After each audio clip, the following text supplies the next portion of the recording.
Good afternoon সকলকে, welcome back to aspirant আড্ডা। আশা করি প্রত্যেকে ভালো আছেন এবং সুস্থ আছেন। আই হোপ আমার অডিও ভিডিও ক্লিয়ার রয়েছে, আপনারা প্রপার আমাকে শুনতে পাচ্ছেন এবং স্ক্রিন আপনারা প্রপার দেখতে পাচ্ছেন। চলুন, সব কিছু যদি ঠিকঠাক থাকে প্রত্যেকে একটু জানান। Shyamashree madam good afternoon, Shiuli madam clear, Shyamashree madam clear, Rimi madam হ্যাঁ sir, Gangadhar sir clear sir. চলুন প্রত্যেকে একটু চটপট কমেন্টে জানান যে সব কিছু ঠিকঠাক রয়েছে হ্যাঁ কি না।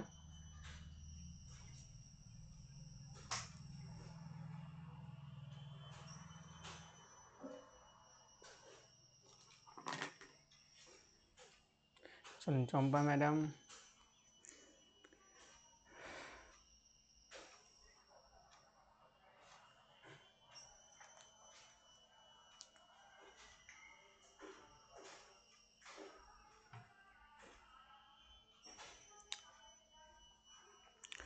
চলুন তাহলে শুরু করব আজকের ক্লাস।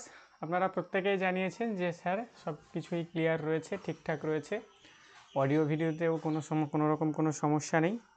আজকে আমরা আলোচনা করব আপনাদের সংবিধানের পরবর্তী জায়গা, রাষ্ট্র পরিচালনার নির্দেশমূলক নীতি, যাকে আমরা কি বলি, যাকে আমরা সংক্ষেপে বলছি DPSP, directive principle of state policy. আজকের আমাদের আলোচ্য বিষয় হচ্ছে directive principle of state policy. এখান থেকে এ টু জেড যা তথ্য আপনাদের জানা দরকার কম্পিটিটিভের পার্সপেক্টিভে তথা আপনাদের আপার প্রাইমারি বা গ্রুপ ডি গ্রুপ সি যা এক্সাম রয়েছে, যেখানে জিকে জিএস রয়েছে, তো যা কিছু দরকার এ টু জেড আমরা সব আলোচনা করব। চলুন তাহলে আর দেরি না করে আমরা শুরু করি।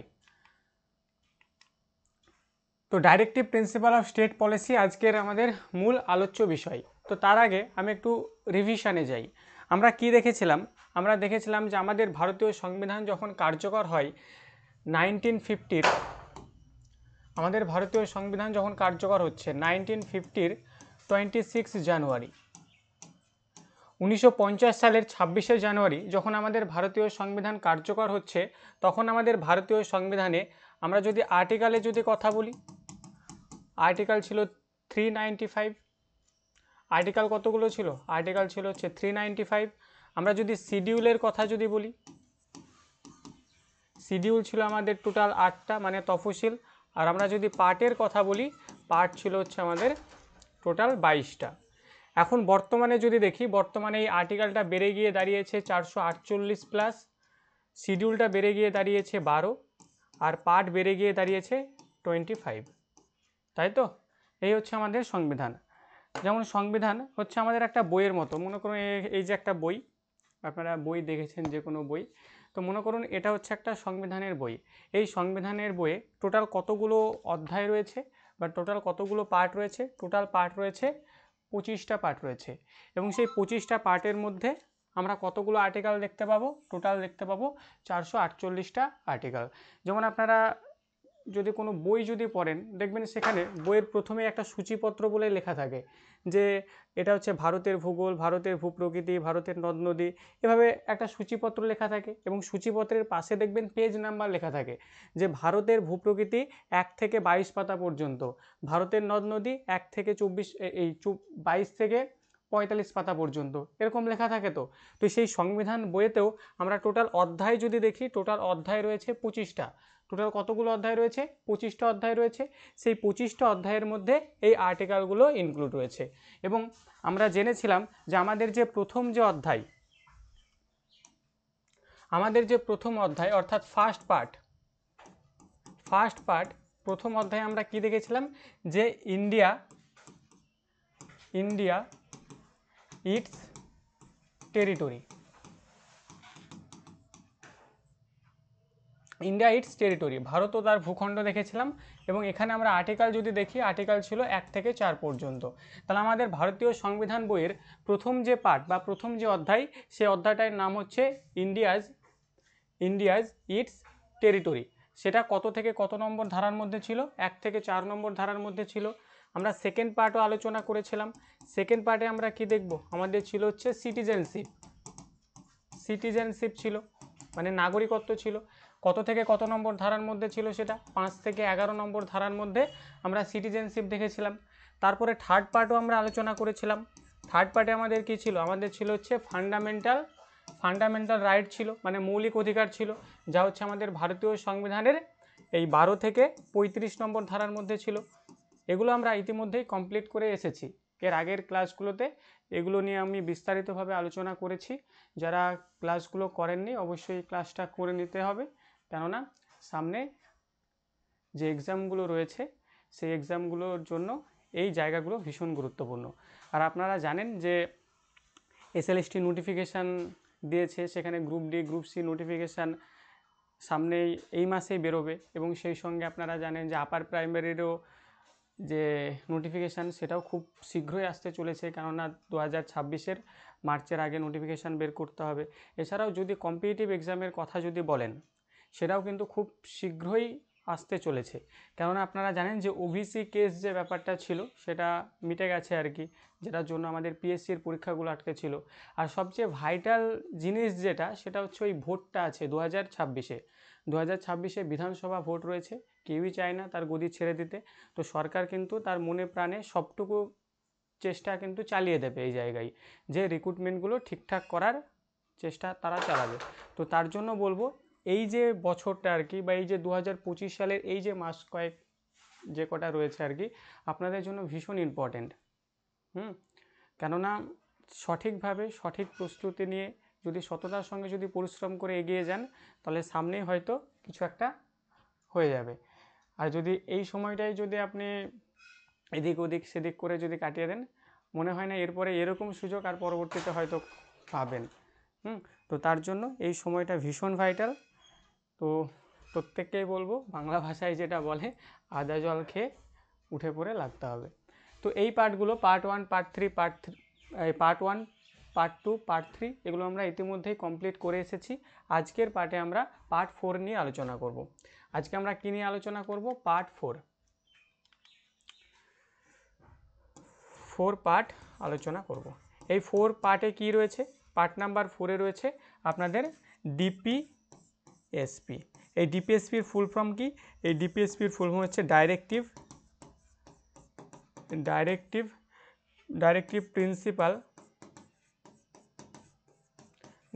Principal of state policy. Directive principle of state policy আমি যদি বাংলায় বলি, তাহলে রাষ্ট্র পরিচালনার নির্দেশমূলক নীতি। আমাদের যে রাষ্ট্র রয়েছে, আমাদের যে দেশ রয়েছে, সেই দেশ আমাদের সমাজটাকে আরেকটু ভালো তৈরি করার জন্য বিশেষ কিছু সুযোগ সুবিধা আমাদের জনগণকে বা নাগরিকদের দিয়ে থাকে। তো সেই সুযোগ সুবিধার কথাগুলোই এই ডিপিএসপিতে লেখা রয়েছে, সেগুলো আমরা পড়ব, যে কোথায় কি লেখা রয়েছে না রয়েছে সেগুলো আমরা দেখব।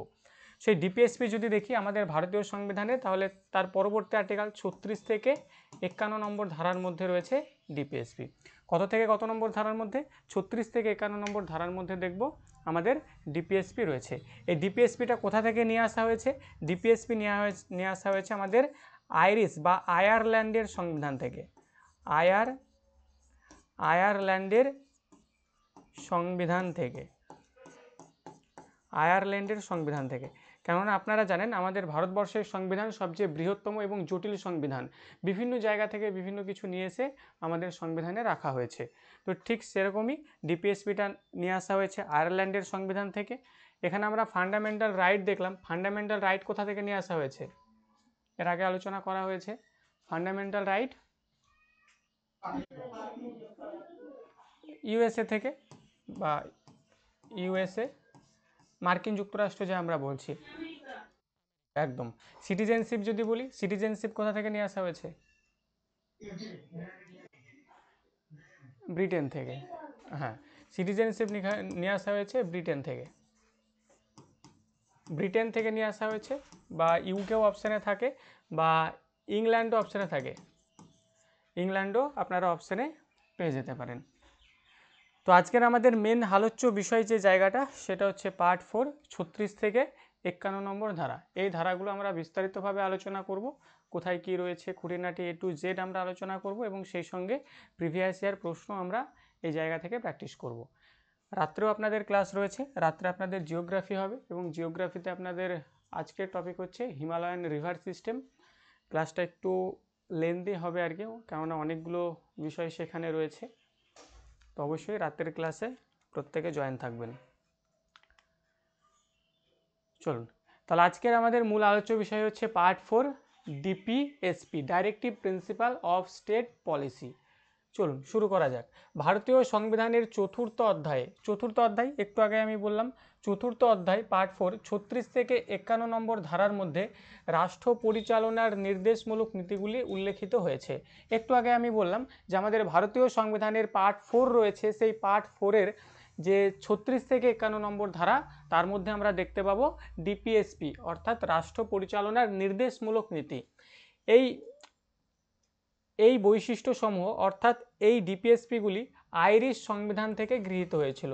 একটু আগেই বললাম আইরিশ সংবিধান বা আয়ারল্যান্ডের সংবিধান সেখান থেকে গৃহীত হয়েছিল। এবার এই ডিপিএসপি সম্পর্কে বিভিন্ন যে পণ্ডিতগণ রয়েছে তারা বিভিন্ন মতবাদ দিয়ে গেছেন, এগুলো আমরা একটু পরে দেখছি। চলুন আমরা প্রথমে আর্টিকেলগুলো একটু দেখে নিই। তাহলে কত থেকে কত নম্বর ধারার মধ্যে আমাদের ডিপিএসপি রয়েছে? 36 থেকে শুরু হয়েছে। তাহলে সবার প্রথম আর্টিকেল হচ্ছে আমাদের 36 নম্বর আর্টিকেলে কি বলছে, যে এখানে স্টেট কথাটির অর্থ ব্যাখ্যা প্রকাশ করা হয়েছে, মানে স্টেট কথাটির অর্থ প্রকাশ করা হয়েছে। আপনারা মৌলিক অধিকার যখন পড়েছিলেন ফান্ডামেন্টাল রাইট, সেই ফান্ডামেন্টাল রাইটে আমি 12 নম্বর আর্টিকেল পড়িয়েছিলাম। 12 নম্বর আর্টিকেল পড়িয়েছিলাম। তো সেই 12 নম্বর আর্টিকেলে কি বলা হয়েছিল, যে মৌলিক অধিকারের যে পরিভাষা সেটা দেওয়া হয়েছে 12 নম্বর আর্টিকেলে, এবং সেখানে স্টেট কথাটির অর্থ প্রকাশ করা হয়েছে। ঠিক এই যে 36 নম্বর যে আর্টিকেল, এই 36 নম্বর আর্টিকেলও এই একই কথা বলে, যে এখানেও এই 36 নম্বর আর্টিকেলে ডিপিএসপি এর পরিভাষা দেওয়া হয়েছে এবং এখানে স্টেট কথাটির অর্থ ব্যাখ্যা করা হয়েছে। যে স্টেট বলতে আমরা বিহার, উড়িষ্যা, ছত্তিশগড়, মধ্যপ্রদেশ এগুলোকেই বুঝি না, এছাড়াও আমরা গ্রাম পঞ্চায়েত, জেলা পরিষদ, এয়ারপোর্ট, রেলওয়ে বোর্ড, এ সবগুলোকেই আমরা স্টেট বুঝি। আশা করি ক্লিয়ার। এবং আমি 12 নম্বর আর্টিকেলে এটা নিয়ে আরও বিস্তারিতভাবে বলেছিলাম। 36 নম্বর আর্টিকেল গেল, ততটা ইম্পর্টেন্ট নয়। এদের মধ্যে যে আর্টিকেলগুলো ইম্পর্টেন্ট সেগুলো আমি মার্ক করে চলবো, বা এরপরে দেখবেন আমি যখন পার্ট 5 শুরু করব, এটা তো পার্ট 4 চলছে, পার্ট 5 যখন শুরু করব সেখানে পার্ট 5-এ দেখবেন ওই 51 থেকে 152 পর্যন্ত আর্টিকেল রয়েছে। পার্ট 5-এ 51 থেকে 152 নম্বর আর্টিকেল। তাহলে ওই অতগুলো আর্টিকেল কি আমাদেরকে ওই ফর্দ ধরে মনে রাখতে হবে? নিশ্চয়ই না। তো সেখানে দেখবেন আমি বেছে বেছে আর্টিকেলগুলো করাবো, যেগুলো পরীক্ষায় আসে সেগুলোই করাবো। তো এখানেও বেশ কিছু আর্টিকেল রয়েছে যেগুলো গুরুত্বপূর্ণ নয়, কিছু কিছু আছে সেগুলো গুরুত্বপূর্ণ, তো সেগুলো আমি মার্ক করে করে চলবো। পরে রয়েছে 37 নম্বর আর্টিকেল। 37 নম্বর আর্টিকেলে বলছে যে নন জাস্টিসিয়েবল মানে আমি এর আগে বলেছিলাম ফান্ডামেন্টাল রাইটে নন জাস্টিসিয়েবল মানে কি?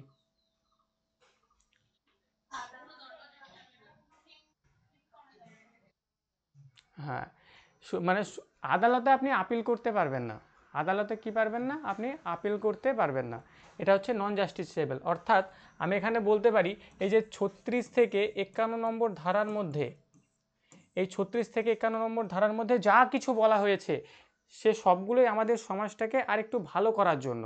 এবার সেই সমাজটাকে ভালো করার জন্য সেই ফেসিলিটিগুলো সরকারে আপনাকে দিয়ে থাকে। এবার সেটা যদি সরকার কোনো কারণবশত যদি না দিতে পারে, তাহলে তার বিরুদ্ধে আপনি সুপ্রিম কোর্টে যেতে পারবেন না। যেমন আমরা এই 36 থেকে 51 নম্বর ধারার মধ্যেই পড়ব যে এই যে বিভিন্ন ভাতা বা বিভিন্ন যদি প্রকল্প যদি বলি, যেমন আমাদের কন্যাশ্রী, রূপশ্রী, তারপরে এই ফোন দেওয়া হচ্ছে, এই যে ব্যাপারগুলো আর কি, এগুলো সরকার আমাদেরকে কেন দেয়? বা কন্যাশ্রী প্রকল্পের যদি কথা বলি, সরকার আমাদের কেন দেয়? যে প্রথমত কারণ হচ্ছে বিয়েটাকে, বাল্যবিবাহটাকে রোধ করার জন্য, তাই না? যে এখানে বাবা মা যারা রয়েছে তারা কি করে, তারা ওই মেয়ের 18 বছর হতে না হতেই বিয়ে দিয়ে দেয়। এর পেছনেও যুক্তি রয়েছে, কেননা এখনকার ছেলে মেয়ে যে হয়েছে 17 বছর হলেই পালিয়ে যাচ্ছে। তো এখানে বাবা মায়েরও একটা ভয় থাকে যে 18 বছর না হওয়ার আগেই মেয়ের বিয়ে দিয়ে দাও, আমাদেরও বিয়ে তো 14 বছর 13 বছরে হয়েছে, তো কোনো সমস্যা নেই, এরকমটা তারা ভাবে। এবার সরকার এখানে কি বললো, যে 18 বছর হয়ে গেলে তাকে একটা টাকা দেওয়া হবে আর কি। এবার টাকাটাও ভালো অ্যামাউন্টের, 25,000 টাকা, 25,000 তো সম্ভবত, হ্যাঁ 25,000 টাকা দেওয়া হবে। এবার এই জায়গায় বাবা মা ভাবে ঠিক আছে, তাহলে আর 2 বছর পরাই তাহলে 25,000 টাকা পেয়ে যাবে, তাহলে বিয়েটা তখন তারা দেবে না আর কি, এটা একটা কারণ হয়। প্লাস ছেলে মেয়েদের টাকারও দরকার। তো যাই হোক, এই যে প্রকল্পটা দিচ্ছে আর কি, বা রূপশ্রী প্রকল্প এটাও দিচ্ছে। এবার সরকার মনে করুন সেই ট্যাক্স ঠিকভাবে তুলতে পারলো না। সরকার চলে তো আমাদের ট্যাক্সের টাকায়, সরকার তো আর টাকা ছাপায় না, বা সরকার টাকা ছাপালেও সরকার টাকা ছাপায় কিন্তু সোর্সটা তো সে আমাদেরই, আমাদের কাছ থেকেই যায়। তো মনে করুন কোনো বছর সরকারের হয়তো এমন কিছু হয়ে গেল যে সরকার আর ট্যাক্স তুলতে পারলো না, সরকারের টাকার ঘাটতি দেখা দিয়েছে। এবার সরকার সেখানে লক্ষ্মীর ভাণ্ডার প্রকল্প বা এই যে কন্যাশ্রী প্রকল্প সব বাদ দিয়ে দিল। তাহলে এর বিরুদ্ধে কি আপনি সুপ্রিম কোর্টে আপিল করতে পারবেন যে না, আমার তো কন্যাশ্রী পাওয়ার কথা ছিল, লক্ষ্মীর ভাণ্ডার কেন দিছে না? কি বলা যাবে? বলা যাবে না। কেননা এর মধ্যে যা কিছু রয়েছে সব হচ্ছে নন জাস্টিসেবল। কিন্তু ওই যে মৌলিক অধিকারে যা কিছু ছিল সব ছিল জাস্টিসেবল। তার বিরুদ্ধে আপনার কোনো একটা মৌলিক অধিকার যদি খর্ব হয়, আপনি ডিরেক্ট না হাইকোর্ট না জেলা আদালত, আপনি ডিরেক্ট সুপ্রিম কোর্টে গিয়ে আপনি আপিল করতে পারবেন। কিন্তু এখানে পারবেন? পারবেন না। মানে খুব চালাক আর কি, সব ঠিকঠাকভাবে তৈরি করে রেখেছে। তো এখানে এটাই বলা হচ্ছে 37 নম্বর আর্টিকেলে যে এই 36 থেকে 51 নম্বর ধারার মধ্যে যা কিছু রয়েছে তার বিরুদ্ধে আপনি সুপ্রিম কোর্টে আপিল করতে পারবেন না। সরকার ইচ্ছে হলে দেবে, আর সরকারের যদি ইচ্ছে না হয় তাহলে না দেবে।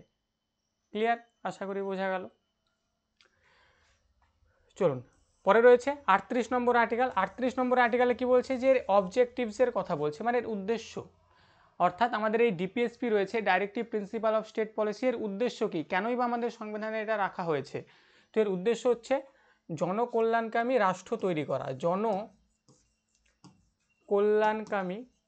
রাষ্ট্র তৈরি করা, এটা হচ্ছে এর উদ্দেশ্য, জনকল্যাণকামী রাষ্ট্র তৈরি করা,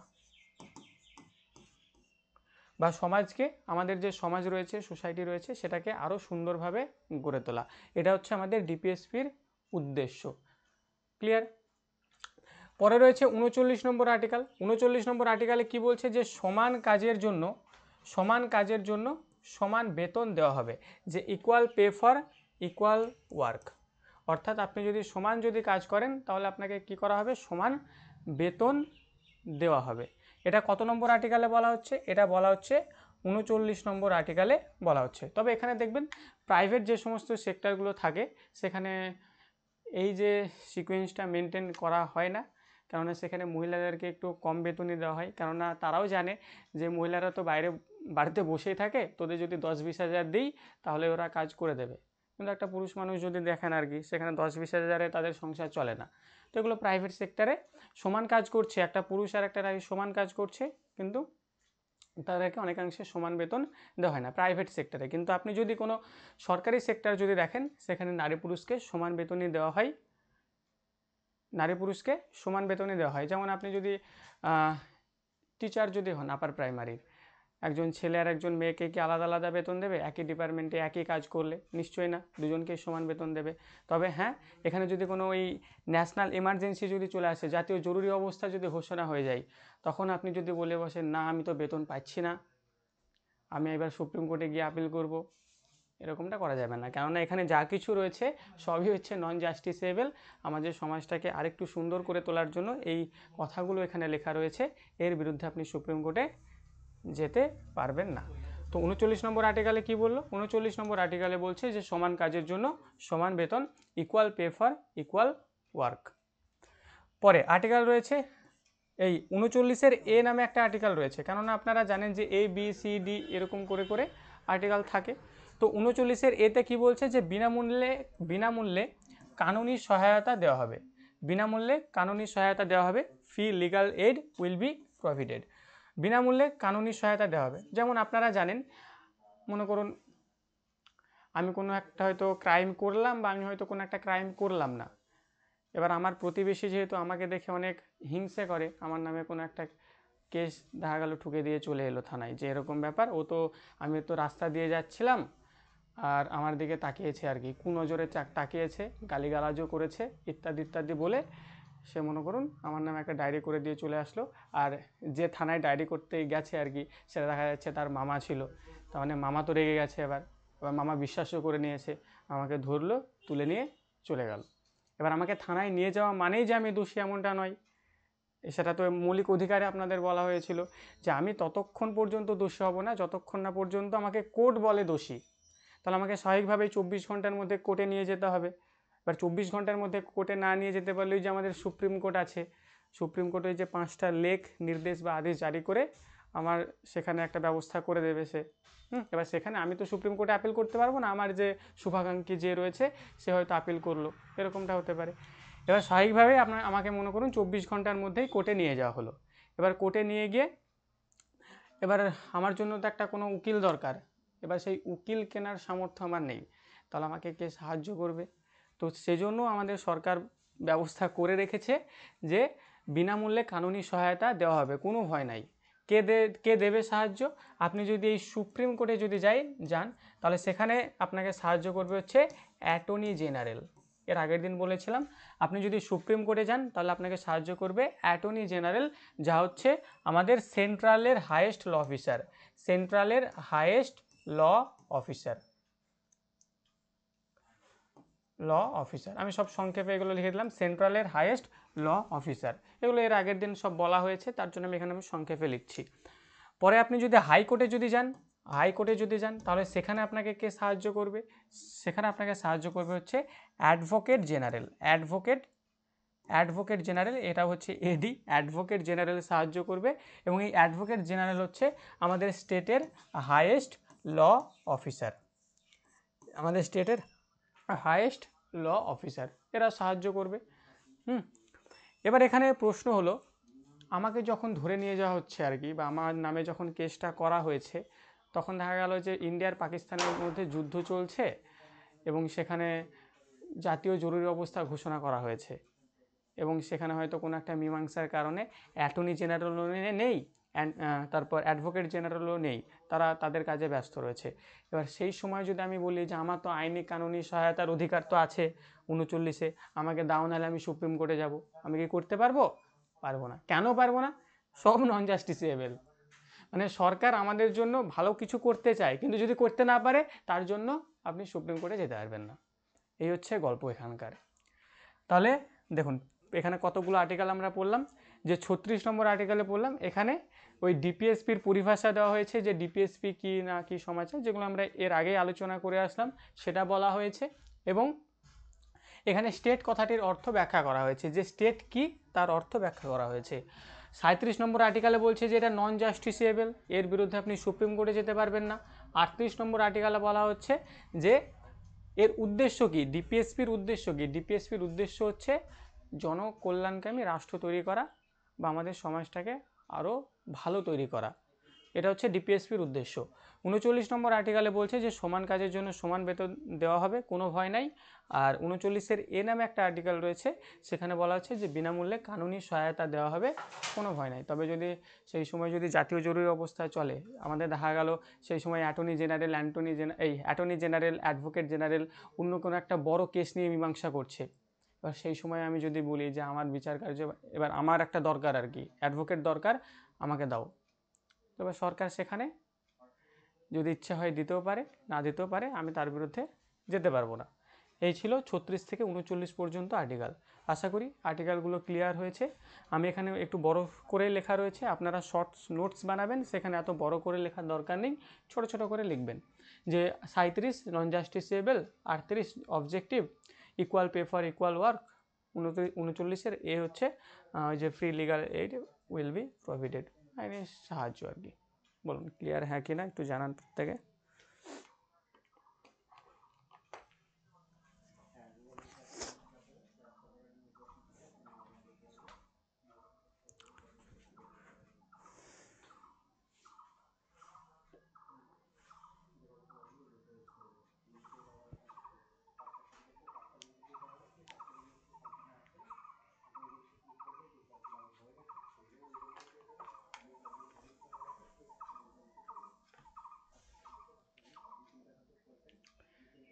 প্রত্যেকে জয়েন করছেন, একদম ক্লিয়ার। নেক্সট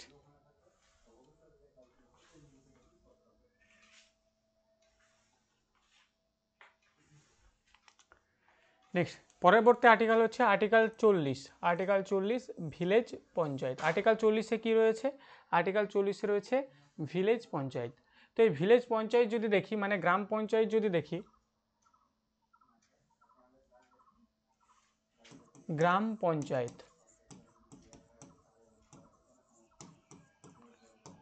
গ্রাম পঞ্চায়েত।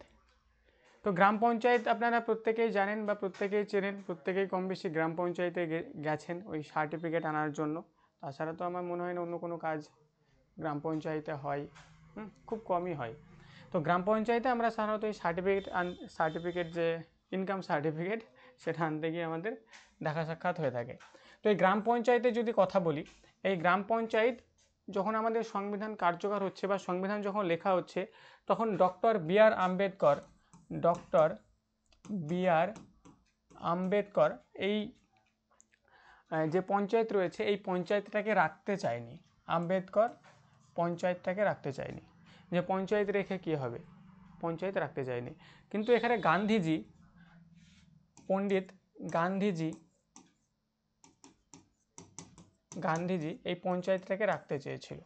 তাহলে এখানে আপনারা একটা জিনিস বুঝতে পারছেন যে ডক্টর বি আর আম্বেদকর গ্রাম পঞ্চায়েত রাখতে চায়নি, আর পণ্ডিত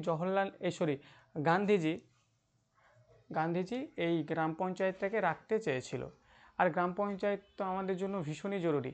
তার মানে এখান থেকে আপনি একটা জিনিস বুঝতেই পারছেন যে ডক্টর বি আর আম্বেদকর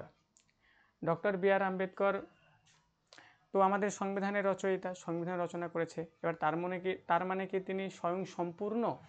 একদমই নয়, কেননা গ্রাম পঞ্চায়েত তো আমাদের দরকার, কিন্তু ডক্টর বি আর আম্বেদকর রাখতে চায়নি গ্রাম পঞ্চায়েতকে। তার মানে এখান থেকে আমরা একটা কনক্লুশন টানতে পারি যে কোনো মানুষ স্বয়ং সম্পূর্ণ নয়। কেউ যদি বলে যে আমি সব জানি, সব জানতা গাঞ্ছাওয়ালা, এরকমটা কিন্তু হয় না, কারণ কোনো মানুষই পূর্ণ নয়, সবার মধ্যে কোনো না কোনো কিছু ঘাটতি থাকে। তো ডক্টর বি আর আম্বেদকরের মধ্যেও এই ঘাটতিটা ছিল যে সে পঞ্চায়েতটাকে রাখতে চায়নি, কারণ পঞ্চায়েত তো আমাদের দরকার। তো পরবর্তীকালে আমাদের যে ফার্স্ট প্রেসিডেন্ট রয়েছে, ফার্স্ট প্রেসিডেন্টের নাম কি? India's first president Rajendra Prasad. হ্যাঁ, ডক্টর রাজেন্দ্র প্রসাদ, এই হচ্ছে আমাদের ফার্স্ট প্রেসিডেন্ট। তো এই ডক্টর রাজেন্দ্র প্রসাদ বলে যে ঠিক আছে, গ্রাম পঞ্চায়েতটাকে রাখা হোক, কোনো সমস্যা নেই। তো পরবর্তীকালে আমাদের যে ডিপিএসপি রয়েছে, সেই ডিপিএসপির 40 নম্বর ধারায় গ্রাম পঞ্চায়েতটাকে রাখা হয়েছে। এবার স্বাভাবিকভাবে আপনাদের একটা প্রশ্ন হতে পারে, এই যে গ্রাম পঞ্চায়েতে কারা থাকে? প্রধান থাকে, মেম্বার থাকে। এবার এই প্রধান মেম্বার আপনারা দেখেছেন, চিনেছেন। এবার স্বাভাবিকভাবে একটা প্রশ্ন হয়, এই প্রধান মেম্বাররা তো এমনিতেই টাকা মেরে খেয়ে নেয়, তাই না? দেখবেন 1,20,000 টাকার যে ঘরটা আছে না, সেখানে দেখবেন 20,000 টাকা তারা রেখে দেয়। তারপর এখান থেকে জব কার্ডের টাকা, আধার কার্ডের টাকা, মাটি কাটা টাকা, বেকার ভাতার টাকা, যত যা টাকা আছে সব কিন্তু তারা রেখে দেয়। সব জায়গায় নয়, কিন্তু বেশিরভাগ টাকাই তারা রেখে দেয়। এখন প্রশ্ন হচ্ছে, তারা যদি রেখে দেয় বা তারা তাদের ইচ্ছে মতো যদি কাজকর্ম চালিয়ে যায়, তাহলে তার বিরুদ্ধে আপনি সুপ্রিম কোর্টে যেতে পারবেন না। কেন যেতে পারবেন না? কেননা 40 নম্বর ধারার মধ্যে আছে, আর 40 নম্বর ধারার মধ্যে যা কিছু থাকবে, এটা তো ডিপিএসপির মধ্যে, তাহলে যা কিছু থাকবে এগুলো সবই নন জাস্টিসেবল। তাহলে ব্যাপারটা কেমন হলো? তাহলে পঞ্চায়েত যা ইচ্ছা তাই করবে। পঞ্চায়েত বলবে যে 1,20,000 টাকা তোমার ঘরে এসছে, তোমাকে 1 টাকাও দেবো না, তুমি তো সুপ্রিম কোর্টে যেতেই পারবে না, কেননা সব ডিপিএসপির মধ্যে আছে, হ্যাঁ কি না? তো তখন কি করা হলো, মানে 1950 সালের 42 বছর পর 1992 সালে কি করা হলো? 1992 সালে দেখলো যে এটা তো খুবই একটা অসুবিধাজনক ব্যাপার। তখন 1992 সালে 73তম সংবিধান সংশোধন করা হলো। 73তম সংবিধান সংশোধন করা হলো। কততম? 1992 সালে 73তম সংবিধান সংশোধন করা হলো। এই যে এই 40 নম্বর আর্টিকেলে যে গ্রাম পঞ্চায়েত ছিল, এটাকে ধরে নিয়ে এসে 243-এ রাখা হলো। 243-এর জি নম্বরে আর্টিকেলে রাখা হলো। 243-এর এই জিতে রাখা হলো। কোথায় রাখা হলো? 243-এর জিতে। আর আপনারা জানেন এই সংশোধনীতেই আমাদের যে 11তম যে তফসিল বা শিডিউল, সেটাও এসেছিল। 11তম শিডিউলে এই পঞ্চায়েতই রাখা হয়েছিল। 11তম শিডিউলে রাখা হয়েছিল। তাহলে এবার নিশ্চয়ই গ্রাম পঞ্চায়েতটা 40 নম্বর আর্টিকেলে নেই। আমরা যদি শিডিউলের কথা বলি 11তম শিডিউলে রয়েছে 1992 সালে, আর্টিকেলে বলে 243 জিতে রয়েছে। তাহলে এখন আমরা এই পঞ্চায়েত যা কিছু করবে তার বিরুদ্ধে আমরা সুপ্রিম কোর্টে বা হাইকোর্টে, জেলা আদালতে আমরা যেতে পারবো।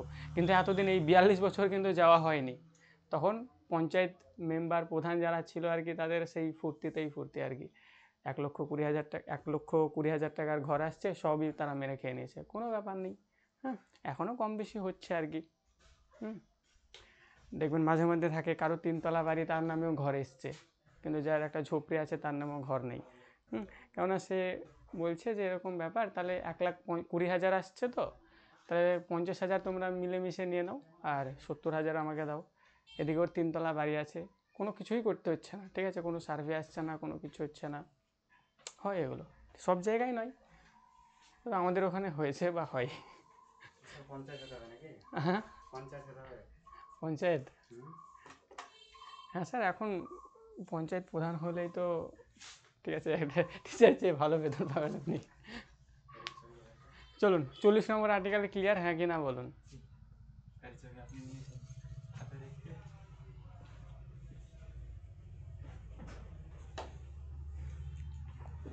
ক্লিয়ার এতটুকু পর্যন্ত?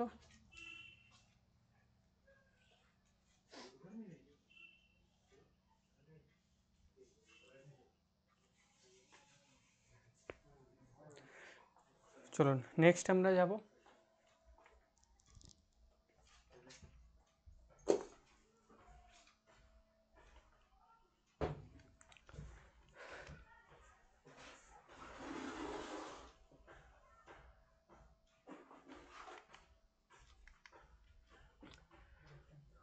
চলুন এখানে আমি কোন কোন আর্টিকেলগুলো একটু পড়বেন একটু দেখে রাখি। 37 নম্বর আর্টিকেল আপনাদের জন্য ইম্পর্টেন্ট। 37 নম্বর আর্টিকেল পড়বেন, 38 পড়বেন, 39 পড়বেন, 39 পড়বেন, 4টে গেল এখানে। 40টা পড়বেন, এখানে পঞ্চায়েত রয়েছে। আর তারপরে যে আর্টিকেলগুলো রয়েছে 40-এর পর থেকে যেটা ইম্পর্টেন্ট সেটাই আমি বলবো, বাকিগুলো এখানে ফর্দ লেখা রয়েছে, একটু পড়ে নেবেন, বেশি কঠিন নয়। পরবর্তী আর্টিকেল হচ্ছে আর্টিকেল নাম্বার 41, 41। কারণ আমরা 51 পর্যন্ত আর্টিকেল পড়বো। 41 নম্বর আর্টিকেলে কি বলছে, যে বেকার অবস্থায়, বার্ধক্যে, বেকার অবস্থা মানে যে কেউ যদি বেকার অবস্থায় থাকে বা বার্ধক্যে মানে তার যদি শারীরিক কোনো যদি প্রতিবন্ধকতা যদি থাকে এবং অসুস্থতায় সরকারি সাহায্য প্রাপ্তির অধিকার যাতে সুনিশ্চিত হয় তার জন্য রাষ্ট্র সঠিক আইন প্রণয়ন করবে। কি বলছে, যে বেকার অবস্থায়, বার্ধক্যে ও অসুস্থতায় সরকারি সাহায্য প্রাপ্তির অধিকার যাতে সুনিশ্চিত হয় তার জন্য রাষ্ট্র সঠিক আইন প্রণয়ন করবে। যেমন কেউ যদি বেকার থাকে বা কেউ যদি মানে শারীরিক কোনো রকম যদি কোনো অসুবিধা থাকে বা কারোর যদি অসুস্থতা থাকে, সেখানে দেখবেন স্বাভাবিকভাবে আমাদের সরকারি হসপিটাল তৈরি করা হয়েছে, সেখানে দেখবেন ফ্রিতেই চিকিৎসা করা হয়ে থাকে। বা এই যে বার্ধক্যে কারো যদি মনে করুন হাত পা চোখ ইত্যাদি যদি না থাকে, সেখানেও দেখবেন সরকারি হাসপাতাল থেকে বিনামূল্যে এই চিকিৎসাগুলো করা হয়ে থাকে। বা বেকার অবস্থায় যখন আমরা এখন বেকার রয়েছে আর কি, এবার এই বেকার অবস্থায় সরকার আমাদের বেকারত্বটাকে দূর করার জন্য বিশেষ ব্যবস্থা গ্রহণ করতে পারে। এবার এটা গ্রহণ করলো না বলে আপনি ডিরেক্ট সুপ্রিম কোর্টে চলে গেলেন আপিল করতে, এটা করা যাবে না। কারণ সরকারকে একটু সময় দিতে হবে, যে সরকার সব ঠিকঠাক ম্যানেজ করে তারপর আপনাদের বেকারত্বের যে জ্বালা দুর্দশা যা রয়েছে সেটা ঠিক করবে। এটা 41 নম্বর ধারায় বলা হচ্ছে। কেননা ডিপিএসপির মূল জায়গাই হচ্ছে যে আমাদের সমাজটাকে আরেকটু সুন্দর তৈরি করার জন্য সমস্ত সাহায্য ব্যবস্থা সরকার গ্রহণ করবে। এবার কোনো কারণবশত যদি সরকার সেটা না করতে পারে, আপনি কিছু বলতে পারবেন না। এটাই হচ্ছে ডিপিএসপির মূল জায়গা, মূল পার্ট বা মূল ফান্ডা। প্রত্যেকটা আর্টিকেলই দেখবেন এরকম কথাই বলা হচ্ছে। পরবর্তী আর্টিকেল বলছে 42 নম্বর আর্টিকেল, যে কাজের শর্তাবলী যাতে ন্যায়সঙ্গত হয় রাষ্ট্র তা সুনিশ্চিত করার জন্য আইন প্রণয়ন করবে। এই কাজের শর্তাবলী যাতে ন্যায়সঙ্গত হয়। কাজের শর্তাবলী মানে ন্যায়সঙ্গত হয় মানে, যেমন আপনারা দেখবেন কোনো মহিলা যদি হয়, কোনো ওম্যান যদি হয়, তাহলে কোনো ওম্যানকে রাত্রে ডিউটি দেওয়া যাবে না। খুব অসুবিধা না হলে সেই ওম্যানকে বা সেই মহিলাকে রাত্রে ডিউটি দেওয়া যাবে না। মানে কাজের শর্তাবলীটা তো অবশ্যই ন্যায়সঙ্গত রাখতে হবে। এবং সেই যে মহিলাটা, সেই মহিলাটার প্রেগনেন্টের সময়, যিনি যখন প্রেগনেন্ট থাকবেন আর কি, তার 3 মাস আগে, মানে ডেলিভারির 3 মাস আগে তাকে ছুটি দিতে হবে। এবার এটা প্রাইভেট সেক্টরে করা হয়ে থাকে না, কিন্তু আমাদের যে সরকারি যে সেক্টরগুলো রয়েছে সেখানে এই জিনিসগুলো মানা হয়ে থাকে। তো এরকম শর্তাবলী যাতে ন্যায়সঙ্গত হয় সেদিকেও আমাদের রাষ্ট্র খেয়াল রাখবে, সেগুলোকে সুনিশ্চিত করার জন্য আইন প্রণয়ন আমাদের সরকার করে থাকবে। এটা আর্টিকেল 42-এ বলছে। আর্টিকেল 43-এ কী বলছে, যে আমাদের কৃষি, শিল্প বা অন্যান্য কাজে নিযুক্ত সকল শ্রমিকদের জন্য কাজ, উপযুক্ত মজুরি এবং রাষ্ট্র বিশেষত গ্রামাঞ্চলে এই কুটির শিল্পের উন্নতি সাধন করবে। কুটির শিল্পের উন্নতি সাধন করবে, এই আর্টিকেলটা আপনাদের ইম্পর্টেন্ট।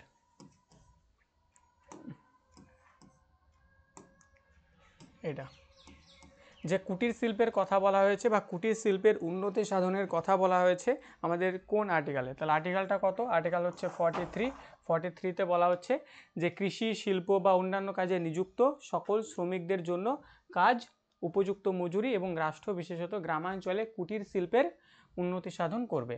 প্রমোট কটেজ ইন্ডাস্ট্রিজ, কুটির শিল্পের যে ব্যবস্থা রয়েছে সেটা একটু দেখবে তারা। পরবর্তী আর্টিকেল 43-এর এ ততটা ইম্পর্টেন্ট নয়, একবার রিডিং পড়ে রাখুন।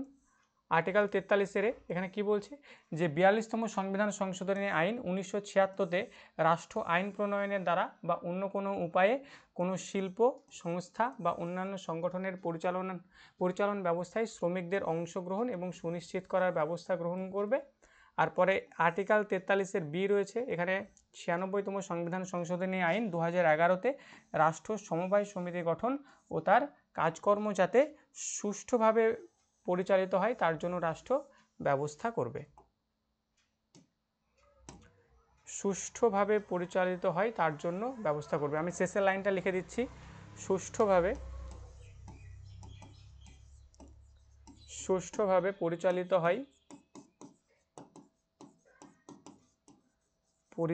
হয় তার জন্য রাষ্ট্র ব্যবস্থা করবে, তার জন্য রাষ্ট্র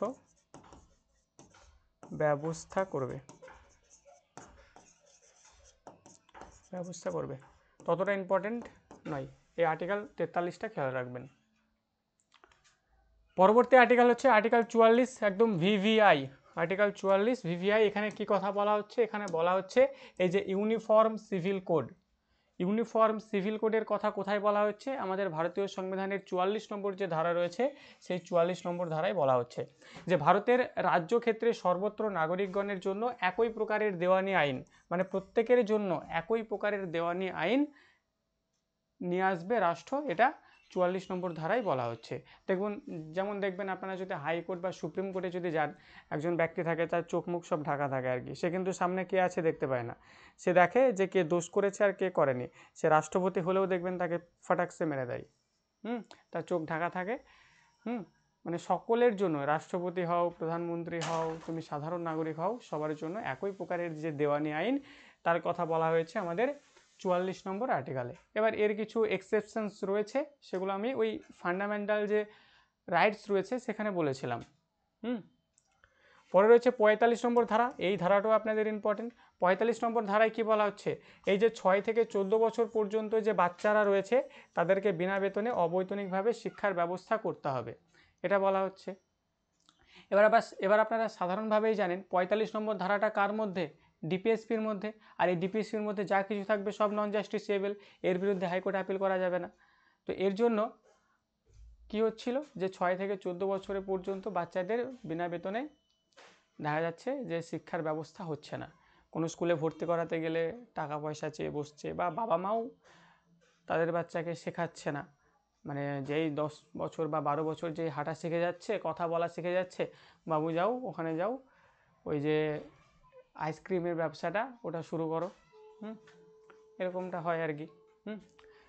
তো এর জন্য কি করা হলো, এর জন্য আপনারা জানেন যে 2002 সালে আমাদের সংবিধানের 86তম সংবিধান সংশোধন করা হলো। 2002 সালে সংবিধানের 86তম সংশোধন করা হলো, এই 45 নম্বর ধারাটাকে ওঠানো হলো, উঠিয়ে নিয়ে এসে কোথায় রাখা হলো, আমাদের ফান্ডামেন্টাল রাইটে। কত নম্বর ধারাতে, মৌলিক অধিকারে রাখা, ধারা হচ্ছে 21-এর এ। হ্যাঁ 21-এর এতে রাখা হলো, যেটা হচ্ছে শিক্ষার অধিকার।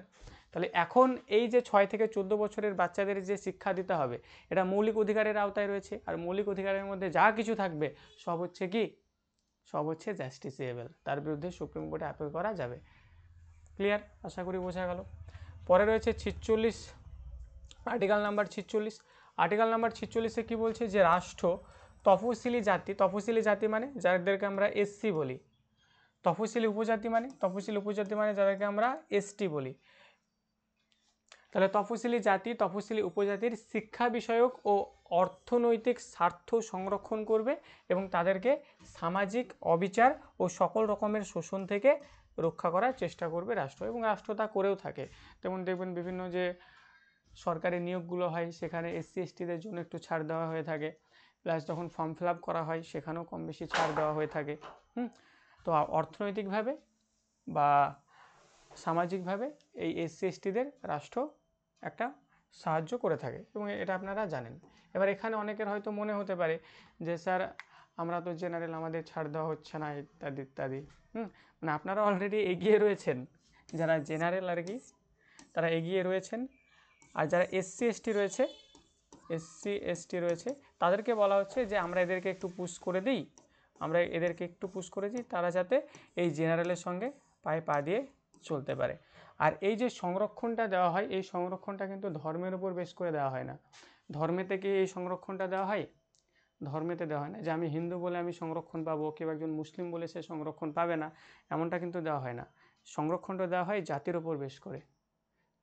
দেখবেন আমাদের হিন্দুদের মধ্যেই অনেকে সংরক্ষণ পায় না, যারা ব্রাহ্মণ রয়েছে তারা সংরক্ষণ পায় না, মুসলিমের মধ্যেও অনেকেই সংরক্ষণ পায় না।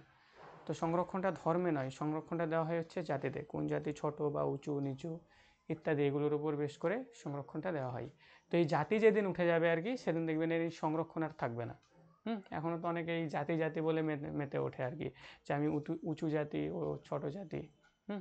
যেদিন এমনটা উঠবে আর কি, যে সবার জাতি সেম, যে সবাই দাস মানে সবাই দাস, কেউ মুখার্জি, কেউ চৌধুরী, কেউ এটা, কেউ ব্রাহ্মণ, এই জাত নামে যেদিন এটা উঠে যাবে, সেদিন দেখবেন এই সংরক্ষণ থাকবে না। আর এটা জীবনে উঠবে না, তার জন্য সংরক্ষণ থেকেই থাকবে।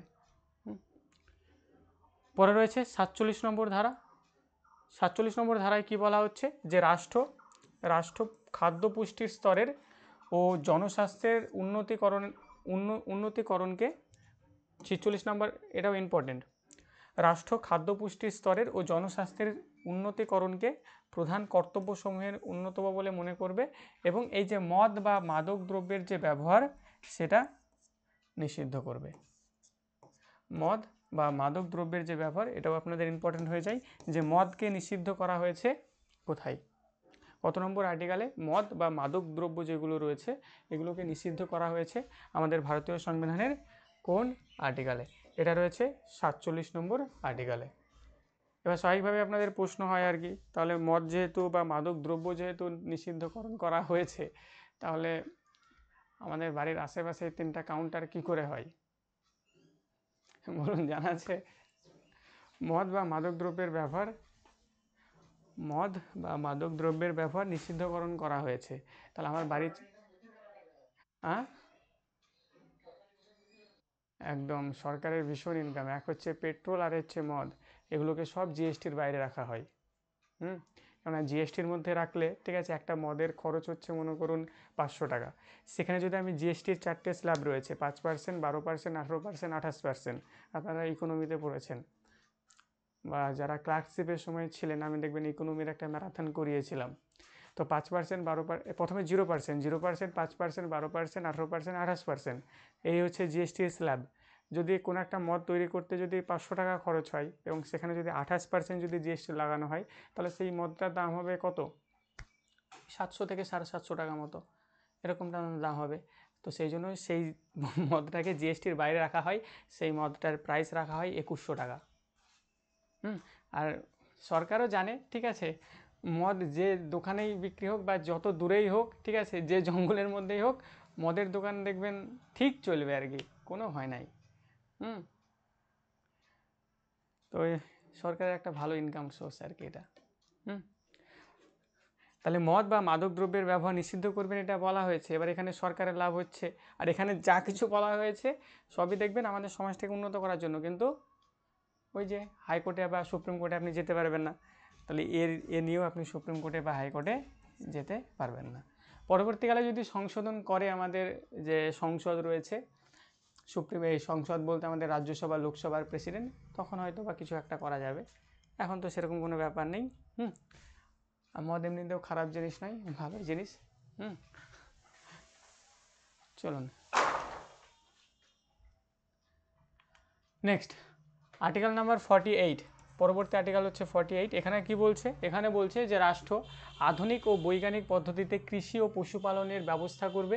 তাহলে আধুনিক ও বৈজ্ঞানিক পদ্ধতিতে কৃষি ও পশুপালনের ব্যবস্থা করবে, এবং বিশেষত গরু ও অন্যান্য দুগ্ধবতী যে সমস্ত প্রাণী রয়েছে বা ভারবাহী প্রাণী রয়েছে, গবাদি পশু রয়েছে, তাদের রক্ষণাবেক্ষণ ও উন্নতি করবে, এবং এই ধরনের পশুদের হত্যা নিষিদ্ধ করার ব্যবস্থা গ্রহণ করবে।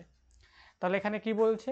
48 নম্বর ধারায় বলছে যে সমস্ত গবাদি পশু রয়েছে যারা দুধ দেয় বা ভার বহন করে, এই সমস্ত গবাদি পশুর যে হত্যা সেটা নিষিদ্ধকরণ করবে হচ্ছে এই রাষ্ট্র, এবং তাদের রক্ষণাবেক্ষণেরও ব্যবস্থা গ্রহণ করবে রাষ্ট্র। এবার এখানে স্বাভাবিকভাবে যদি দেখেন রক্ষণাবেক্ষণ কমই করে থাকে, রক্ষণাবেক্ষণের কোনো ব্যবস্থা আমাদের ওয়েস্ট বেঙ্গলে নেই, যে গরু মোষ এদেরকে রক্ষণাবেক্ষণ করা হবে আর কি, যে তারা অসুস্থ, অনেক গরু দেখবেন অনেক মোষ দেখবেন রাস্তার ধারে পড়ে থাকে আর কি, হয়তো কোনো রকমভাবে কোনো অ্যাক্সিডেন্ট হয়েছে বা এদিক ওদিক থেকে হারিয়ে এদিকে এসেছে, একদম রাস্তায় পড়ে থাকে, এভাবেই তারা মারা যায়, সেরকম কোনো রক্ষণাবেক্ষণের ব্যবস্থা নেই।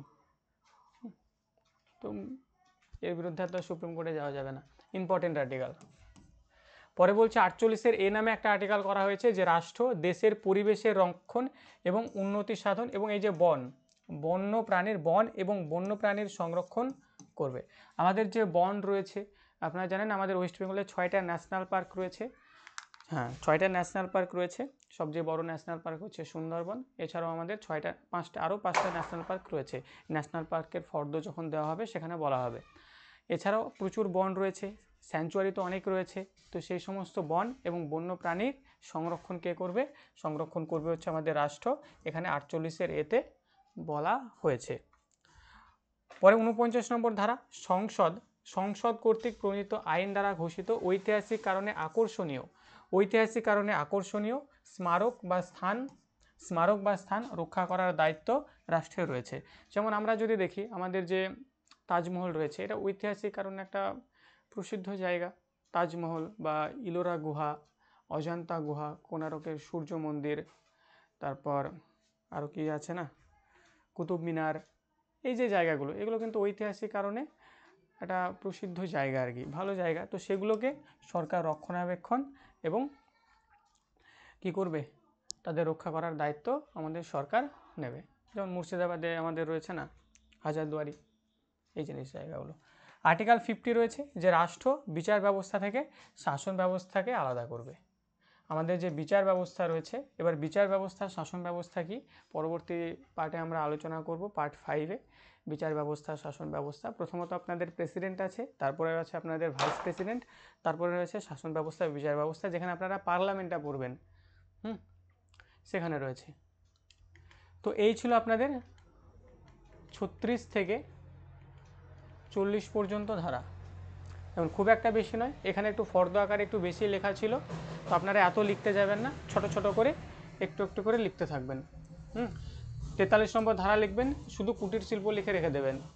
42 নম্বর ধারা লিখে শুধু লিখে দেবেন যে এখানে বন্যপ্রাণী যে ব্যাপার স্যাপার সেখানে এটা লেখা রয়েছে।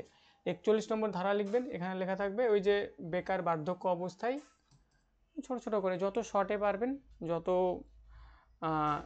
কোডিং ভাষায় লিখতে পারবেন তত ভালো। আপনারা রিজনিংয়ে পড়েছেন কোডিং ডিকোডিং, সেখানে যে ব্যাপারগুলো রয়েছে।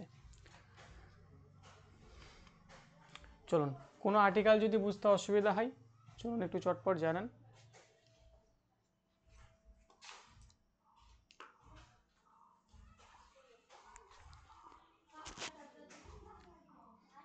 চলুন পরের পেজটা, এই যে পরের পেজ, ক্লাসের সঙ্গে সঙ্গেই নোটসগুলো করার চেষ্টা করবেন, তাহলে সুবিধা হবে। বলুন।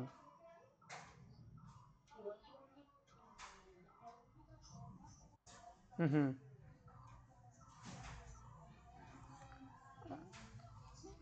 না না ম্যাডাম, পরের ক্লাসে হবে না, এই ক্লাসে হবে, আমি বলে দিচ্ছি। এই ক্লাসে হবে ম্যাডাম, বলে দিচ্ছি। চলুন, এতটুকু পর্যন্ত প্রত্যেকে জানেন যে ক্লিয়ার হ্যাঁ কি না। এখানেও 51টা ছিল, এই যে নিচে ঢাকা পড়ে গেছে, 51টা এখানে ছিল। কি বলছে এখানে, এখানে বোঝা যাচ্ছে না, যে রাষ্ট্র শান্তি ও নিরাপত্তার ব্যবস্থা করবে। চলুন 51 নম্বর ধারাটা একটু লিখে নিন, যে রাষ্ট্র শান্তি ও নিরাপত্তার ব্যবস্থা করবে।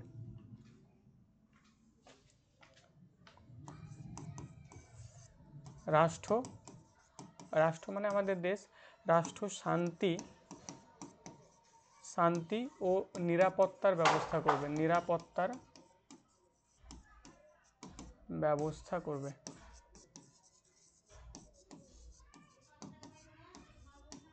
রাষ্ট্র শান্তি ও নিরাপত্তার ব্যবস্থা করবে, কিন্তু যদি করতে না পারে আদালতে যাওয়া যাবে না, যেটা বর্তমানে হচ্ছে।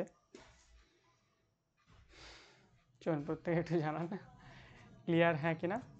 চলুন এরপরে আরেকটু ছোট্ট আমরা দেখব জিনিস, তারপর আমরা কিছু এমসিকিউতে যাব।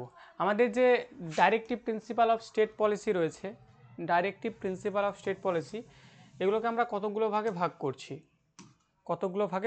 Classification of the directive principle, আমাদের যে রাজ্য পরিচালনার যে নীতিগুলো রয়েছে এগুলোকে আমরা কতগুলো ভাগে ভাগ করছি। প্রথমটা হচ্ছে সোশ্যালিস্ট প্রিন্সিপাল, মানে সামাজিক নীতি,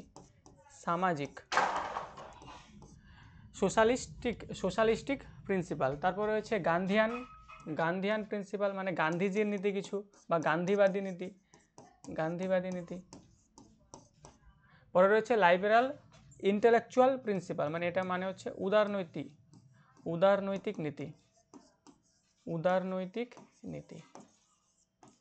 এবার এখানে আপনাদের প্রশ্ন আছে যে কোন আর্টিকেলগুলো কোন নীতির মধ্যে পড়ে। তো সামাজিক বা সোশ্যালিস্ট প্রিন্সিপালের মধ্যে আমরা 38 নাম্বার, 39 নাম্বার, 39-এর এ, 41, 42, 43, 43-এর এ, 47, এই আর্টিকেলগুলোকে আমরা এই সামাজিক বা সোশ্যালিস্টিক প্রিন্সিপালের মধ্যে রাখছি। এবং এই আর্টিকেলগুলো যদি আপনি পড়েন, আর বলুন 38 নম্বর আর্টিকেলে কী ছিল, 38 নম্বর আর্টিকেলে কি, হ্যাঁ এর উদ্দেশ্যর কথা বলা হয়েছিল, তাই তো, উদ্দেশ্যর কথা বলা হয়েছিল। তাহলে এই উদ্দেশ্যতে কি বলা হয়েছিল, উদ্দেশ্যতে বলা হয়েছিল যে আমাদের ডিপিএসপির উদ্দেশ্য হচ্ছে জনকল্যাণকামী রাষ্ট্র তৈরি করা, অর্থাৎ আমাদের সমাজটাকে আরেকটু সুন্দর করে তোলা। তাহলে এখানে সমাজ নিয়ে কথা বলা হচ্ছে যে আমাদের সমাজটাকে আরেকটু সুন্দর করে তুলতে হবে। তো এই যে সমাজ নিয়ে কথা বলা হচ্ছে, তাহলে এই আর্টিকেলটাকে আমরা কোথায় রাখতে পারবো, তাহলে এই আর্টিকেলটাকে আমরা এই যে সোশ্যালিস্টিক প্রিন্সিপাল রয়েছে এর মধ্যে রাখবো। পরে 39 নম্বর যদি ধারা দেখেন, 39 নম্বর ধারায় কি বলা হয়েছে বলুন, 39 নম্বর ধারায় সমান কাজের সমান বেতন। এই সমান কাজের সমান বেতন কেন দেওয়া হবে, নিশ্চয়ই আমাদের সমাজটা যাতে আর একটু ঠিকঠাক থাকে, মানে সমাজের কথা ভেবে, তাই তো। পরে যদি 39-এর এ যদি দেখেন, 39-এর এতে কি বলা হয়েছে, 39-এর এতে বিনামূল্যে আইনি সহায়তা। তাহলে এই যে বিনামূল্যে আইনি সহায়তা দেওয়া হয়েছে, এটাও দেখুন ওই যে সমাজের কথা ভেবেই বা সমাজটাকে সামনে রেখেই। পরে 41 নম্বর ধারা, 42 নম্বর ধারা, 43 নম্বর ধারা, 43-এর এ, 47, এই ধারাগুলো যদি দেখেন, এই প্রত্যেকটা ধারাতেই আমাদের সমাজ নিয়ে কথা বলা হয়েছে। কী নিয়ে কথা বলা হয়েছে, সমাজ নিয়ে, মানে সমাজটাকে কি করে আরও ভালো করা যায়, সমাজের কি করে ভালো হয়, এই বিষয় নিয়েই এই ধারাগুলোতে আলোচনা করা হয়েছে। পরে গান্ধিয়ান কিছু প্রিন্সিপাল রয়েছে, যে প্রিন্সিপালগুলোকে গান্ধীজি পছন্দ করতো। যেমন আপনি যদি 40 নম্বর আর্টিকেলে যদি দেখেন, এই 40 নম্বর আর্টিকেলেই মানে পঞ্চায়েত রয়েছে, 40 নম্বর আর্টিকেলে কে রয়েছে, পঞ্চায়েত রয়েছে। আর পঞ্চায়েতটাকে নিয়ে আসবে কে চেয়েছিল, পঞ্চায়েতটাকে যে আনতে হবে কে নিয়ে, গান্ধীজি নিয়ে এসেছিল। এবং দেখবেন হ্যাঁ, এবং এই পঞ্চায়েত আমাদের প্রথম আসে হচ্ছে রাজস্থানের নাগর ডিস্ট্রিক্টে, অনেকবার প্রশ্ন এসেছে, পঞ্চায়েত আসে হচ্ছে রাজস্থানের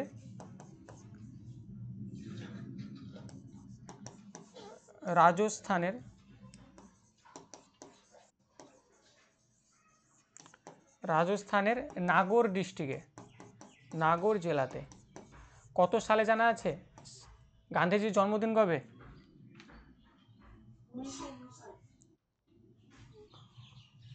গান্ধীজির হ্যাঁ 1959 2রা অক্টোবর, এই দিন গান্ধীজির জন্ম। গান্ধীজির 1959 গান্ধীজির জন্ম হইতে পারে কি করি, তাই না? হ্যাঁ, তাহলে এই ব্যাপারটা তো এইটাই, মানে এই দিন নিয়ে আসা হয়েছিল, এই দিন এই রাজস্থানের নাগর ডিস্ট্রিক্টে প্রথম গ্রাম পঞ্চায়েতটাকে নিয়ে আসা হয়। আর গান্ধীজির জন্ম থরি এখানে হবে, গান্ধীজি 1947 সালে ভারত স্বাধীন হচ্ছে, তার আগে হবে। চলুন, তাহলে 40 নম্বর আর্টিকেলে কি রয়েছে? 40 নম্বর আর্টিকেলে দেখবেন ওই যে পঞ্চায়েত রয়েছে, তাহলে পঞ্চায়েতটাকে প্রায়োরিটি কে দিয়েছিল? গান্ধীজি দিয়েছিল। তাহলে 40 নম্বর আর্টিকেলটাকে আমরা গান্ধীয়ান প্রিন্সিপালের মধ্যে রাখবো। পরে 43 নম্বর আর্টিকেল যদি দেখেন, 43 নম্বর আর্টিকেলে কি বলা হয়েছে? 43 নম্বর আর্টিকেলে কুটির শিল্প। হ্যাঁ, তাহলে কুটির শিল্প কে পছন্দ করতো? গান্ধীজি করতো আর কি। হ্যাঁ, গান্ধীজি কুটির শিল্প খুব পছন্দ করতো আর কি। তো 43 নম্বর আর্টিকেলটাকে কুটির শিল্পের মধ্যে রাখা হয়েছে। তো সেই রকমই 43-এর বি, 46, 47 এখানে দুবার হয়ে গেছে, মানে 47টা গান্ধীয়ান প্রিন্সিপাল এবং সোশ্যালিস্টিক প্রিন্সিপাল দুটোই হবে। পরে 48, এই যে আর্টিকেলগুলো এগুলো হচ্ছে গান্ধীয়ান প্রিন্সিপাল। আর পরে হচ্ছে উদারনৈতিক। উদারনৈতিক নীতি মানে হচ্ছে কোন নীতিটা, মানে বুদ্ধিজীবীদের, বা আপনারা কোহেলবার্গ পড়েছেন, কোহেলবার্গের টোটাল কতগুলো স্তর রয়েছে? কোহেলবার্গে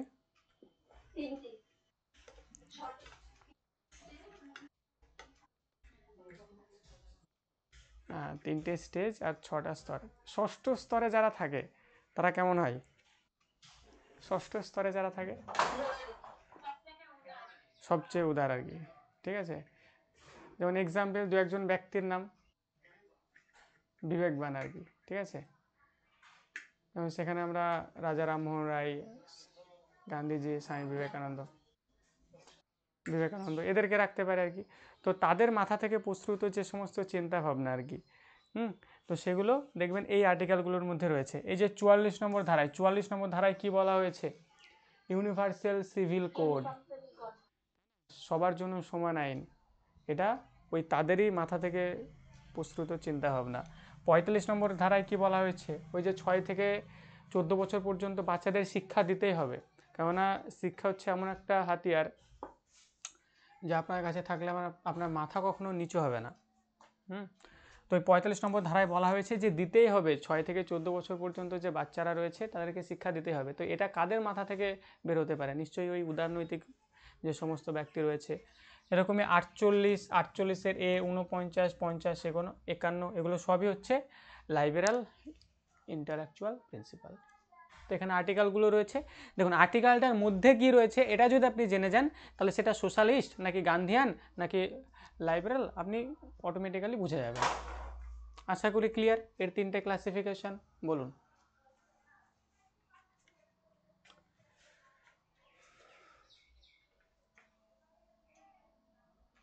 প্রত্যেকে একটু জানান ক্লিয়ার হয় কিনা।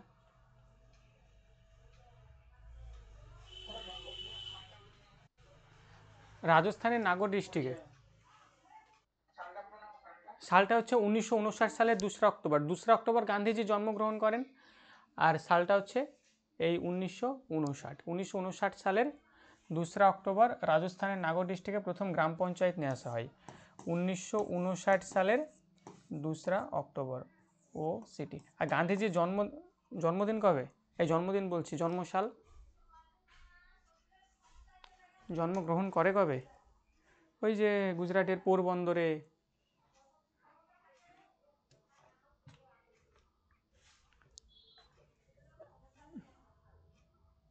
কারণ জানা নেই?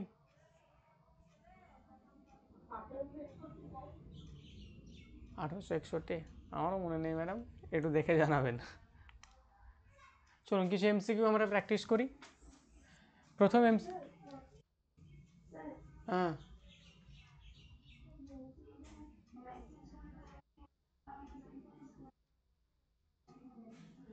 আচ্ছা, মেসেজ কোনটা করবেন দেখবেন, আপনারা যে গুগল মিটে ক্লাস করছেন আর কি, গুগল মিটে মানে গুগল মিটের ওই জায়গায় অনেকগুলো অপশানস রয়েছে। যেমন আমি 1 মিনিট, আমি ফোনটা বের করে একটু চটপট বলে দিই, আপনারা আনসারটা করতে থাকুন। মেসেজ কোন জায়গায় করবেন বুঝতে পারছেন না।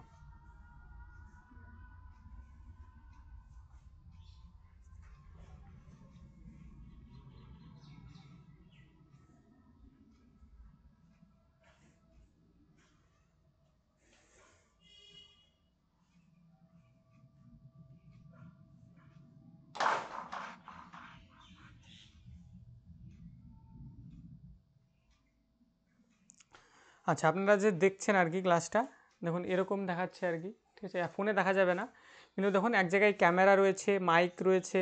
মাইকটাকে অন করলে আপনারা কথা বলতে পারছেন, মাইকটাকে অফ করলে আপনার কোনো ভয়েস আমি শুনতে পাবো না। তারপরে দেখবেন একটা ইমোজির মতো আছে, ওখানে আপনি ইমোজিগুলো দিতে পারেন। তারপরে দেখুন 3 ডট রয়েছে, 3 ডট নেই একটা জায়গায় ক্লাস করছেন, 3 ডট আছে না, ওই 3 ডটে ক্লিক করার পর দেখুন অন দ্য গো রয়েছে, ইন কল মেসেজ রয়েছে, সেটিংস, টুলস, রিপোর্ট, এগুলো রয়েছে। তো এই যে ইন কল মেসেজে ক্লিক করুন, দোকান থেকে আপনি মেসেজ করে সেন্ড করতে পারবেন। 3 ডটে যান, ওখানে যে 3 ডট আছে 3 ডটে যান, যাওয়ার পর ইন কল মেসেজে যান, ওখান থেকে আপনি মেসেজ করতে পারবেন। আর আপনি যদি সরাসরি কথা বলতে চান তাহলে ওই মাইক তো অন করে একটু আগেই বললেন।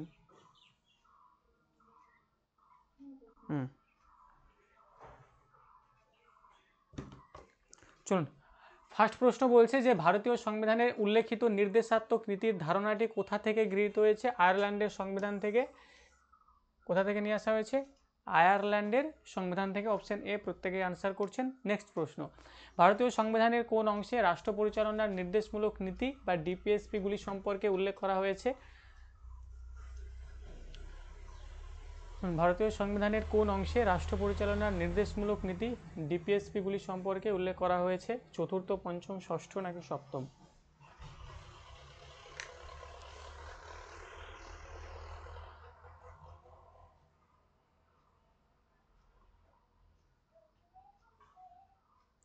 আনসার প্রত্যেকেই করছেন অপশন নাম্বার এ, চতুর্থ।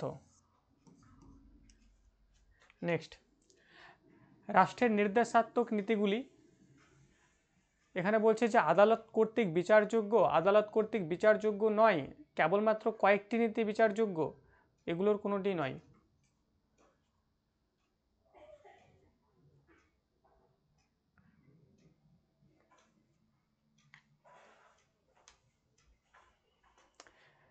প্রিয়াঙ্কা ম্যাডাম, রাখি ম্যাডাম,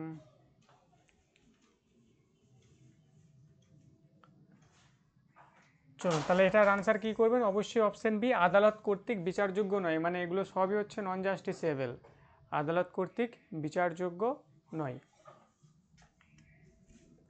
নেক্সট প্রশ্ন, ভারতীয় সংবিধানের কোন অংশের মধ্যে কল্যাণমূলক রাষ্ট্র এর আদর্শ সযত্নে রক্ষিত আছে? ভারতীয় সংবিধানের কোন অংশের মধ্যে জনকল্যাণমূলক বা কল্যাণমূলক রাষ্ট্র এর আদর্শ সযত্নে রক্ষিত আছে? প্রস্তাবনাতে আছে, নাকি রাষ্ট্র পরিচালনার নির্দেশমূলক নীতিতে আছে, নাকি মৌলিক অধিকারে আছে, নাকি সপ্তম তফসিলে আছে? তাহলে আনসার এখানে কি করবেন? এই যে রাষ্ট্র পরিচালনার যে নির্দেশমূলক নীতি, এখানেই আপনারা দেখতে পাবেন।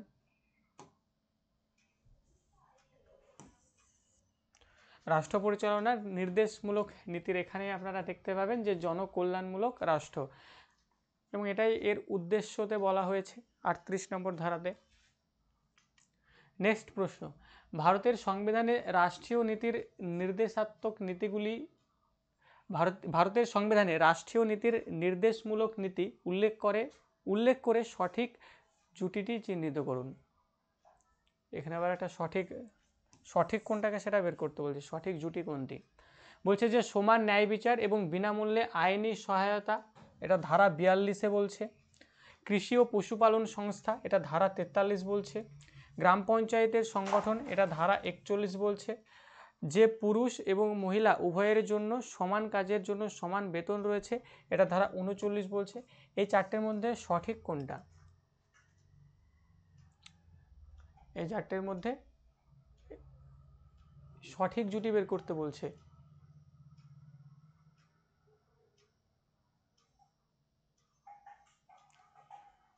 চলুন তাহলে প্রত্যেকে আমরা একটা একটা করে দেখি। বলুন গ্রাম পঞ্চায়েতের সংগঠন, এটা কত নম্বর ধারায় ছিল?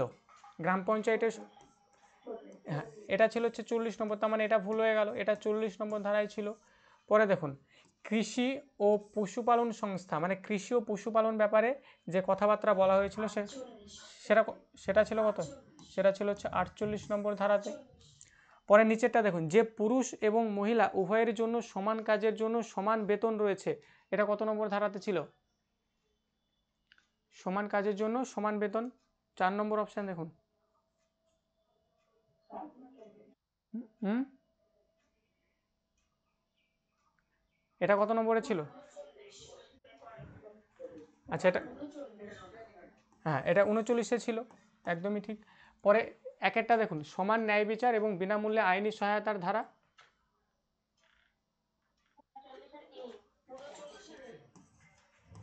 এটা ছিল 39-এর এ।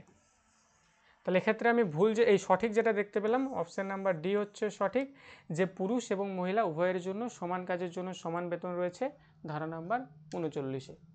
বাকিগুলো ভুল।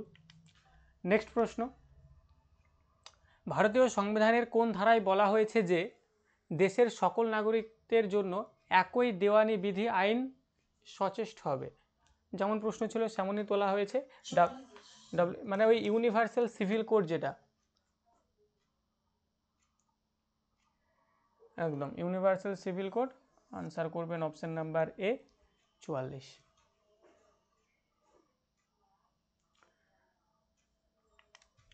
চলো নেক্সট প্রশ্ন,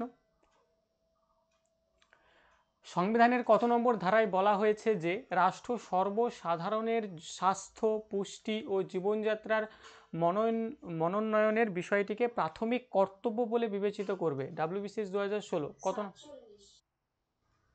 চলো 47 নম্বর ধারা। তাহলে ধারাগুলো ইম্পর্টেন্ট, মনে রাখতে হবে, ওই ছোট ছোট করে একটু নোট করে নেবেন, নাহলে আবার মনে থাকবে না।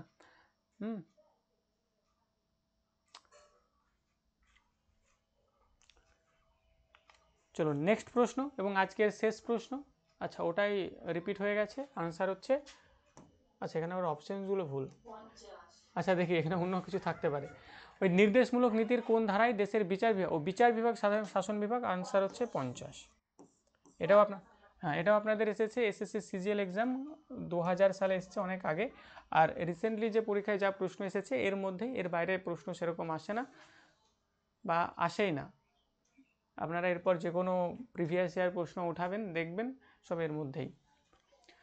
চলুন এবার আমরা ওই যে কিছু জিনিস ছেড়ে এসেছিলাম, এই ডিপিএসপিকে কিছুজন ব্যক্তি রয়েছে কিছু বর্ণনা দিয়েছেন, সেটা একটু দেখি আমরা। এই হচ্ছে সেই বক্তব্য।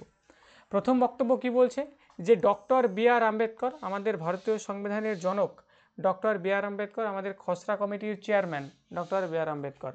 আচ্ছা এখানে একটা কথা মনে পড়লো, আমাদের যে সংবিধানটা, এই সংবিধানটাকে কে লিখেছেন বলুন তো?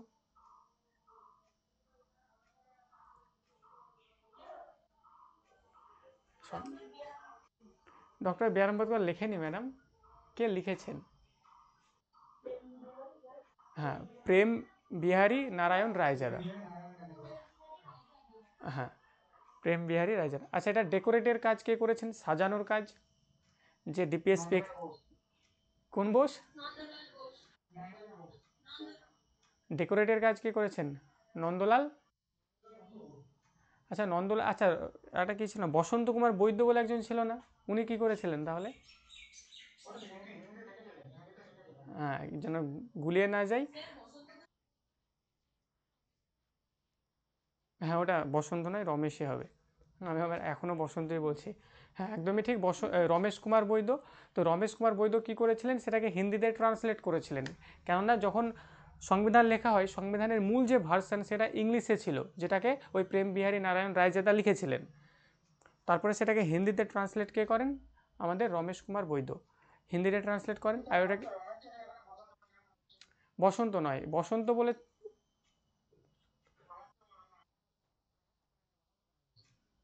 আচ্ছা কি কেটে কি করেছিলাম, রমেশ করেছিলাম না বসন্ত করেছিলাম?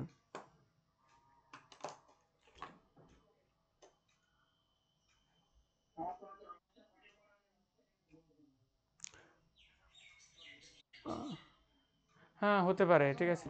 আমি রমেশটা লিখেছিলাম, রমেশটা কেটে বসন্ত করেছি, হ্যাঁ বসন্ত করবেন। আর ডেকোরেটের কাজ করেছেন ওই ওই ব্যক্তি নন্দলাল বসু। দেখুন এই যে ডিপিএসপির মধ্যে এই যে ধারাগুলো পড়লাম, ডক্টর বি আর আম্বেদকর এই নীতিগুলিকে নোবেল ফিচার্স, নোবেল মানে কি, নোবেল মানে হচ্ছে মহান, নোবেল মানে আমরা মহান বলতে পারি, শ্রেষ্ঠ বলতে পারি, শ্রেষ্ঠ। তো Nobel features of the constitutions, Nobel features of constitution অর্থাৎ মহান বৈশিষ্ট্য, ফিচার্স মানে তো আমরা বৈশিষ্ট্য বলতে পারি, বৈশিষ্ট্য, তাহলে মহান বা শ্রেষ্ঠ বৈশিষ্ট্য অফ কনস্টিটিউশনস বলে অভিহিত করেছেন। তাহলে এই ডিপিএসপির মধ্যে অর্থাৎ 36 থেকে 51 নম্বর ধারার মধ্যে যে নীতিগুলো ছিল এগুলোকে ডক্টর বি আর আম্বেদকর কী বলছেন, যে Nobel features of the constitutions, ভারতীয় সংবিধানের নোবেল ফিচার্স, এগুলো শ্রেষ্ঠ বৈশিষ্ট্য। গ্রেনভিল অস্টিন নামে একজন ব্যক্তি রয়েছে, ইনি কি বলছেন, ইনি বলছেন যে কনসায়েন্স অফ কনস্টিটিউশনস, এই কনসায়েন্স মানে কি,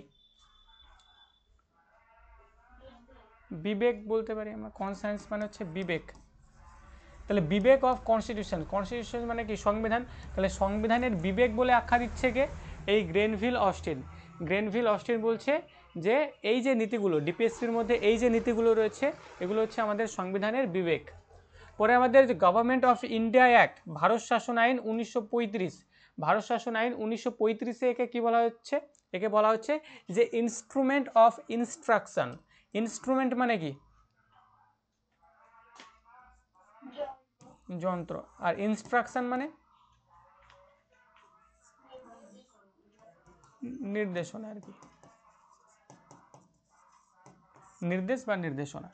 তাহলে এখানে গভর্নমেন্ট অফ ইন্ডিয়া অ্যাক্ট 1935 কি বলছে, যে এই নীতিগুলো হচ্ছে ইনস্ট্রুমেন্ট অফ ইনস্ট্রাকশন।